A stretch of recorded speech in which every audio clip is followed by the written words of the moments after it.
Hey, what's going on, everybody? This is the install video for the DeWalt 12-inch 780 and 779 miter saws. This is a 3D printed adapter that replaces this worthless snorkel and the stock dust collection. All right, so if you're just stopping by the video and it seems like it's got a long length to it, here's the reason why. So it's going to do three things. Number one, it's going to be an install video for the customers. If you bought this thing, you'll see a QR code that's not on this set of the plans or the install instructions.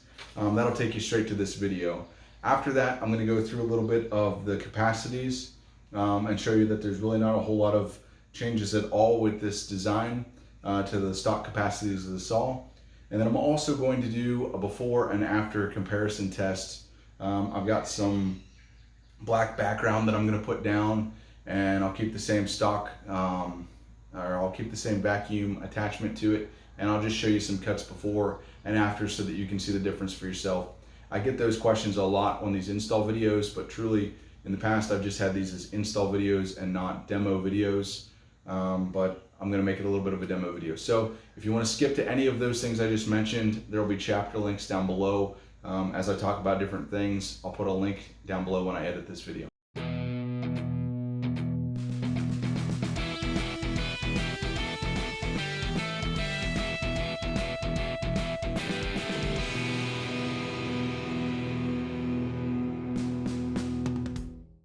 First things first, let's start with if you 3D printed this yourself using my files and instructions. You're going to print the main chute. You're going to print this, what we call a hose adapter, which is really what you're going to mate with your vac or dust collector. You're going to print some of these wedges, and you're going to print this little clip. Those are the 5 3D printed parts. So also commercially, you're going to need some of this 1.5-inch diameter tubing from McMaster Car. You're going to need at least 1 zip tie. You're going to need 2 M6 by 20 millimeter long cap screws, and you're going to need a size of this rubber drawer liner for a flexible flap. So that's what you're going to need, both 3D printed and commercially available. So let's go into assembly. So some of these things will come pre-assembled from me, but I'm going to show you how to assemble them if you've printed them yourself. For assembly, you may want an old credit card or business card that's thick plastic, or you can cut a piece of plastic out of like a little tool out of vacuum form plastic. But that's just to help you get this thing seated. So there's a one-way feature in this track. So get your rubber that's cut to size, and you're going to feed it up into the top corner of that track. Okay, so this has been sitting out in the sun, so it's a little bit more flexible than usual. But you're just going to get that top corner started. And you're going to get this whole leading edge started up in that track until you get it all the way around. And just kind of push it in there. There's a little bit of a one-way tooth in there that keeps it from pulling back out. Now you're going to use your tool and kind of get one of those corners, and I can just kind of work around the back side of it like that and shove it in. And once I see that that leading edge is all the way seated, and come back with one of these wedges and lock it into place. My boy has water balloons and he wants to get me wet, so hopefully I don't get ambushed with a water balloon during this video. No water balloons, buddy, I'm recording. I got a microphone and a saw and all kinds of stuff that can't get wet, okay? You understand? Okay, thank you, buddy. I do have a microphone on right now. Okay, so I'm just going to continue around here and get this rubber seated all the way down. I really hope nobody ambushes me with a water balloon here. My boys have been throwing water balloons at each other all day. I just got home from work, so I'm prime target.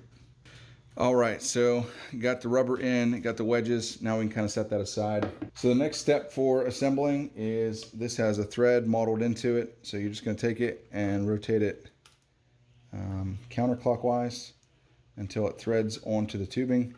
It's about 1.5 full rotations. Oh, there we go. Now I got it started correctly. And if you ever need to take this off for any reason, it actually kind of has a really good friction fit with that 3D printed plastic. So actually a way to do it is to actually rotate it again counterclockwise, not the same way it went on, but actually pop it up and over those threads. So if you ever need to take it off, it will not pull straight off, but you can kind of, with some force, get it to come off. Okay, got that threaded on. And then I'm going to go ahead and thread this vac or hose adapter on the same way. And that's pre-assembled. This whole section will come pre-assembled for me. The tubing will be separate. This will be separate, but it also might be pre-assembled like that in the box. Hey, bud. I am recording a video to teach people how to put this on their saws. What do you think? That's cool. Yeah, man. All right. Cameo from my 3-year-old there. All right, so the next thing I'm going to do is take this gray one off that I've been using and put the stock Chute back on so that I can both do a pre-test and then I can show you how to take it off for the install. So I'm going to go ahead and remove that off camera since I'll be showing you how to install it. All right, so now that we've done our test cuts with that, step one is unplug the saw for install. All right, so we got power nowhere near this thing. Oh, before I remove this, a trade-off that you can obviously see is there's no way I could put this saw up against a wall. This saw is limited to all that depth and then some for my hose in the back. So obviously if you work in a shop, you know that that's a limitation, maybe not so much on a job site, but on a workbench, it's a huge limitation right there. So you can see that that's a disadvantage. And then you'll see that bringing it up, the port up to the top of the motor housing is a huge advantage and really doesn't add any depth to the saw. You can take it whichever direction you need to, down to your extractor, vac, or dust collector, and without changing that. So saw's unplugged, not live. Let's get this extractor out of here. Okay, so first of all, you're gonna need the kit. Let's talk about the tools you're gonna need. I'm using a screwdriver adapter and these for these Torx bits, but you can of course use regular Torx screwdrivers. You're gonna need a T27, you're gonna need T25, and you're gonna need T20. Boy, thanks DeWalt, way to standardize your hardware. You're also gonna need 5mm hex key, and then I'm recommending you use a spring clamp for holding your guard out of the way.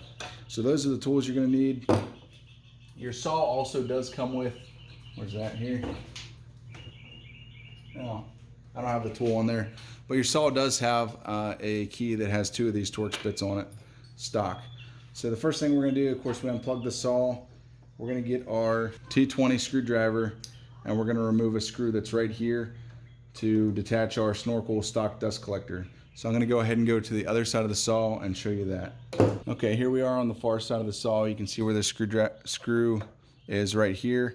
It's just coarse threaded, and just remove that thing. I didn't note it at first here, but really prior to this, you want to have the head in the forward position and go ahead and lock it back here so that it doesn't move. Makes your life a little easier in the next step. So once you get that screw out of there, this thing is free to come out. So you just kind of, there's a dovetail in the back. Let's see if I can get a good angle of that. Back in under here, there's a dovetail that you kind of have to work loose. But this whole thing is going to slide backwards out of here. So you just kind of wiggle it back and forth until it pops out of there. The whole reason for this bottom being flexible right here is for this purpose right here for assembly. Again, DeWalt could have really helped themselves a lot if they just changed their casting geometry, but we'll talk about that in a future video. Okay, so once you have the stock snorkel out, you can go ahead and replace this screw if you plan on keeping this thing on hand in case you ever sell the saw or want to use it in stock configuration. Okay, so the next thing we're going to do is go ahead and clamp the guard out of the way.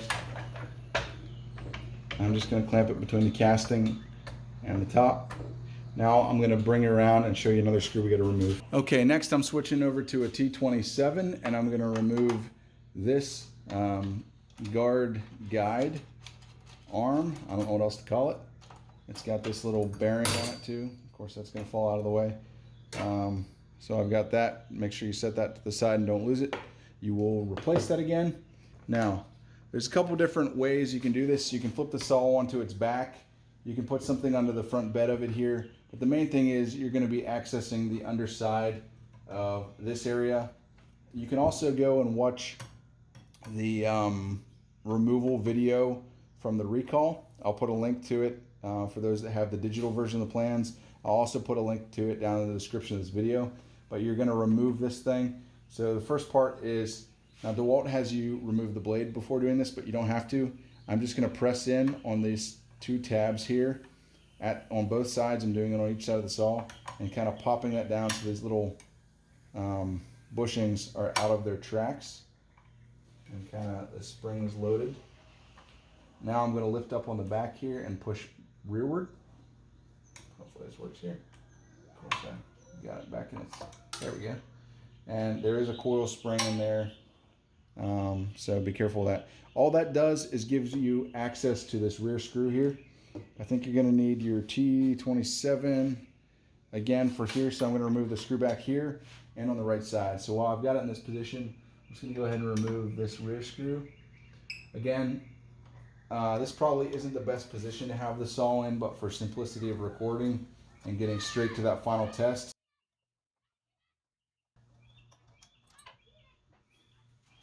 Let me go around to the other side of the saw here. So this is the second screw on this rear guard right here. Let's go ahead and remove that. This is why DeWalt has you take the blade off. Just don't nick your fingers on the blade. Knuckleheads like I have done that in the past.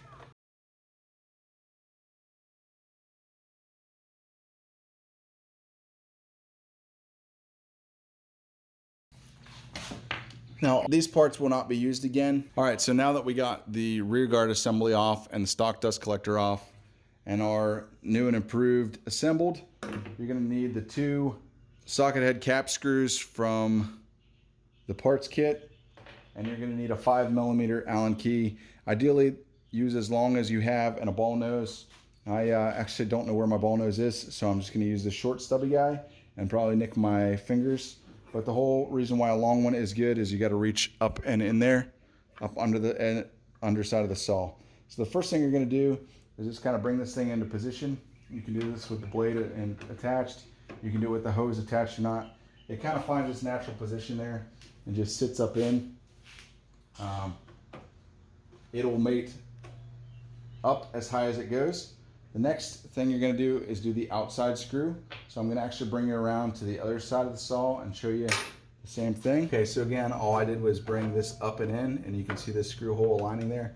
I'm going to go ahead and position my screw on top of that and get it up inside and just turn it. You can see that my, if I had a ball nose, I could get this out to the side a little bit more. The tighter that screw gets, the less clearance I have around the blade. You can also remove the blade if you want for this install. Totally up to you. Again, if you watch the DeWalt video for removing the rear guard assembly, they're going to tell you to remove the blade. That's mostly so you don't nick your fingers. Okay, so I got this one snug. Now this is where it's actually really beneficial to have the saw tilted or on its back. What I'm going to do in this case is just block the front of the saw up here. This is another way to get a little bit more access.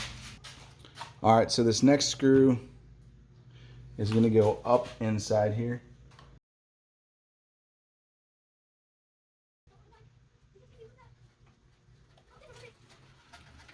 So you can see again, having the rubber out will give you a little bit more clearance. Having a longer Allen key will give you more clearance, but I'm working with what I got today. All right, so we got it nice and snugged on there. And here in this position, you can see why we took this arm off. It has to clear in between here and there. That is really the only path that we could find to put dust exhaust in here. So now you're gonna need your T27 again, and this screw that we took off before that has the bushing on it. And you're just gonna reinstall that. I start it by hand. Make sure that that gets centered in the track. That bushing rides in that track correctly before you really snug it down. Okay, now you just tighten that down. Remove the clamp, and I'm just gonna manually turn the blade, make sure nothing's contacting, nothing seems goofy. Everything seems good, normal. Guard goes down fine. Now we'll bring it back down to flat. And we'll finish up this installation with one more thing. So I'm going to go ahead and lock the head in the down position.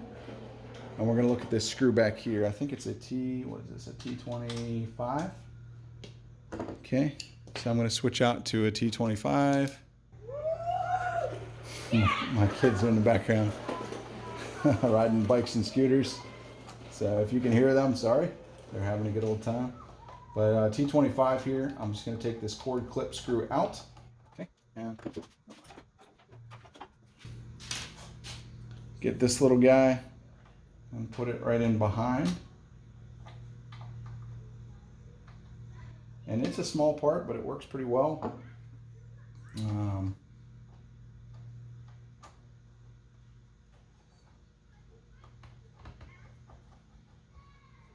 If you're working 3D printer settings for this, you might want to go 100% infill on this little guy just because it can be subject to some stress. But go ahead and keep it loose to allow it to rotate. And now I'm going to feed a zip tie through it.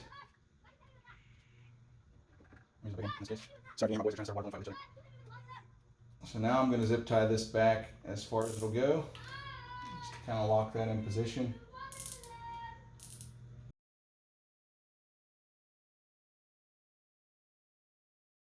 And I'm just going to snug that up. And we are installed and ready to test. I'm going to unlock my glide. Okay, wow, this lighting is really horrible. I'm sorry that it's so harsh. I may record this again in the future. So I'm going to bring the fence in all the way and just show you the first thing. So first of all, with the fence all the way in, you can see that there's no interference there between the hard plastic parts of the chute. The rubber, of course, does pass through, but that's just because you need this rubber to kind of work with all the different size work pieces to channel that dust up and into the collection stream. So that's why this has to interfere. It can get nicked. I sell replacements for these. But it works around the stock fence. Let's look at tall crown molding. So this piece is like 5 5/8 tall. So we're gonna go back to where you would cut vertically nested crown. And you can see that the guard is actually interfering with this workpiece before our part would. So the stock saw would actually interfere with the vertical cut before our piece would interfere with it. And you can see that vertically nested trim or crown, you can cut all the way to the total capacity of the saw. And if you start out a little ways, it gets the guard out of the way from the workpiece, and then you can cut all the way up there, all the way to the max capacity of the saw. So no limitation there. There's no limitation in glide on the saw. And so let me see, let's find a big old stack here. So this stack is 4.5 inches tall. So if you wanted to plunge cut this, again, your guard's going to get in the way before our piece does. So there, you can see you can cut right through 4.5 tall material, and there your arbor nut is actually in the way before our workpiece is. So you can fit a full 3.5 inch chunk of wood here between the front of our chute and the back of the arbor nut. So it allows you to take advantage of the capacities of the saw. Now, I'll do an inset picture because I want to get to this test before I lose daylight and it's almost dinner time. I'll put a picture up of the saw in its max bevel and miter, so you can see that you can go all the way to the 50-degree miter and 45-degree bevel on the saw without causing interference. Now, of course, you have to move the fence out of the way, just like it's designed to here, to accommodate those bevel cuts. But the adapter does work in those positions. Now, because of all that, and because of the 2 cap screws for the attachment points, we didn't design any kind of quick disconnect on this, but I don't think you need to. I can't think of a scenario, and I've tested quite a few, where this thing's going to get in the way. I'm sure somebody out there, once you buy it, will find that and let me know. But so far, I have not found any standard or even kind of obscure cuts that I can't make with this thing installed. So it's just nice, firmly mounted there with those 2 cap screws. And if you ever do need to take it off, I suppose you could probably deal with some dust for a few cuts and then put it back on to go back to the improved dust collection. So that's a little bit on limitations. Let's get into testing. So the next thing I'm going to do is just get the air compressor out and clean off this whole area. Get it back as close to clean as it was before. Okay, so I've got the stock snorkel back on here. I've got a 2x4 that I've just arbitrarily decided I'm going to make 4 cuts with. I got my air compressor handy. I've got the shop vac that I'm going to be using for all of the cuts. I'm going to have extraction running through the shop vac. I'm just going to make these 4 cuts. I'll show you what's in and around the saw, and I'll try to get a close-up of dust flying. The lighting's not the greatest, I apologize for that, but the main point of this video is a install video, so I will follow up with detailed testing in a future video. I want to do that with all the different models that we have designs for, and kind of walk you through some of the logic on that. But that's a future video that's coming, so it's a little bit outside the scope of this. So anyhow, this is just going to be the A comparison of before. All right, so sorry for the harsh lighting. This is the best space I have to record right now, just because we're still kind of just coming out of moving. But one other note, I have the replacement rear guard installed for this. This is the recall part, and you will have to take it off to install the new adapter, but we'll get into that during the install. But I have that replacement part on there. So let me go ahead and I'm going to do 4 cuts on this 2x4, and then we'll walk around and do a close-up of the dust. Again, this is not, sorry, there's a water balloon fight going on in the background.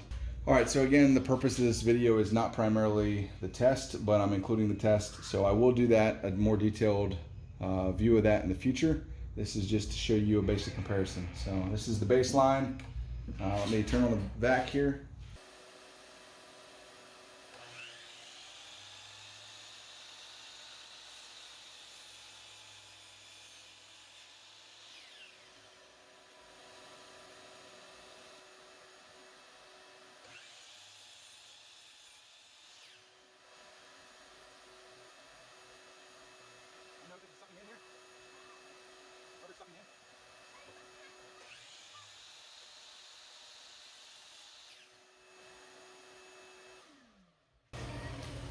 So I don't know if you can see it on camera, but the suction is good enough with this vac that it's actually closing this rubber up. So I've made 2 cuts. I started a 3rd one. Just to be fair, I'm going to paper clip that so that it can't suck in, to be as fair as I can. But if you put a good strong vac on this thing, I've noticed that this has a tendency to close up. So there's another trade-off. Again, I'm going to get a paper clip and put that on, try to keep it open. Okay, so I don't have a paper clip handy, but I do have some blue painter's tape. Again, I'm not going to try to change the shape of this at all. I don't want to impact how it's functioning stock. I'm just going to put some tape on this to keep it open. Hopefully that doesn't change the shape, but it should keep it from getting sucked into the vacuum at all. And when I do the cuts from the next setup, I'll try to, actually, we'll just complete this cut here. Okay, so get the vac going again, and we'll finish our cuts.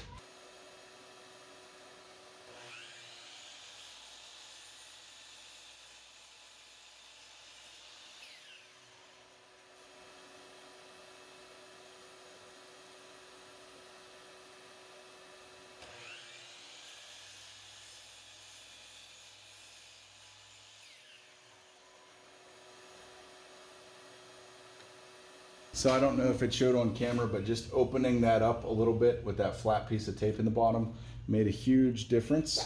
So DeWalt users, if you don't want to buy my part, you can do that stock, and it makes a pretty good difference. I'm not doing any gliding cuts, but just know that the gliding cuts are not really any better.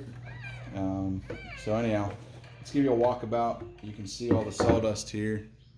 Let's just unplug the mic here and show you what we got on camera here. So a decent amount of dust to the front of the saw. Decent amount of dust behind. It's kind of up on the saw itself, down behind the fence, on the work part of the saw. Again, this is 4 cuts, so a good bit of dust spillage. You can see it kind of sprayed the wall behind it. No, thank you, but no thank you. So They're stock with 4 cuts. All right, so I got all this pretty well cleaned off. Let's get that closed up. I'm gonna get the vac plugged in. And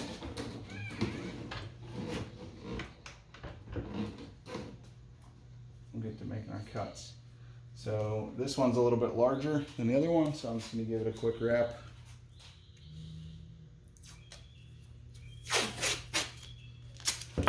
So a note on this port, obviously it's difficult to size something that's one size fits all.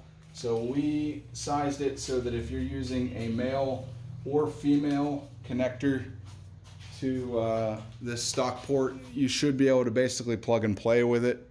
But this is also sized to accommodate an awful lot of common male and female adapters. You may have to adapt to your dust collection setup. You know, if you have a different specialty extractor. I do intend on making adapters for those things in the future, but my focus right now is getting a design that works for as many saw platforms as possible, and then I'll come back and resize custom adapters for other saws.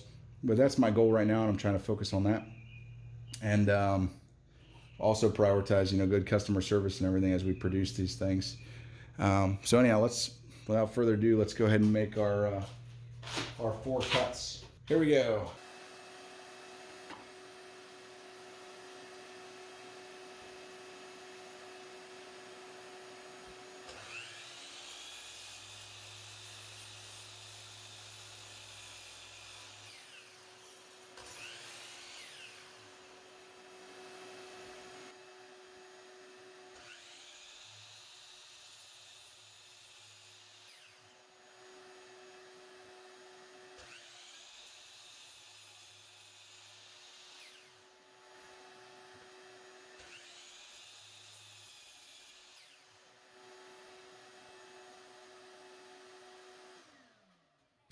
Okay, so DeWalt wins the Most Improved Award. I don't know if you can see that dust here. I got some dust on my screen from cutting before. I don't know if you saw me, well, I may edit it out, but I actually had to restart this test because there was a bunch of dust down in the channel that I hadn't gotten out. And so actually a lot of the dust that I found gets kicked up from this one. What's up, Silas? What are you up to, buddy? Hey, man, you don't have safety glasses on, so you can't be around the tool when I'm running, okay? Okay, but anyway, you can see some fine dust out around here. It's still got it out and around, but you can see not nearly as much on the saw, on the back of the saw. I'll try to do some before and after photos that you can compare side by side. But especially to the rear of the saw where that big plume was thrown before, it's basically, I don't know if this is a fact or not, but it looks to me like it's the same amount of dust as from one cut. So I guess that's, what, a 75% reduction over stock collection. That's an estimate, but I'll do some actual testing in the future. So I hope you all enjoyed the video. I'm going to try to get this edited down to a reasonable length. It actually took quite a long time to record this video. I want this thing to be, I'm not going to spend a ton of time editing it into a great product because I want it to be user-friendly for you when you're installing this yourself. And so talk to you soon. Hey, so I hope you enjoyed the video. If you're new here, I'm going to throw a subscribe button right above me. Feel free to click it if this is something you're interested in. I'll have lots more videos like it. I'm going to put a couple videos over here to my right that I think you'll enjoy. Feel free to check them out. If you found some value in this video, hit the thumbs up button. That helps this video do a little bit better.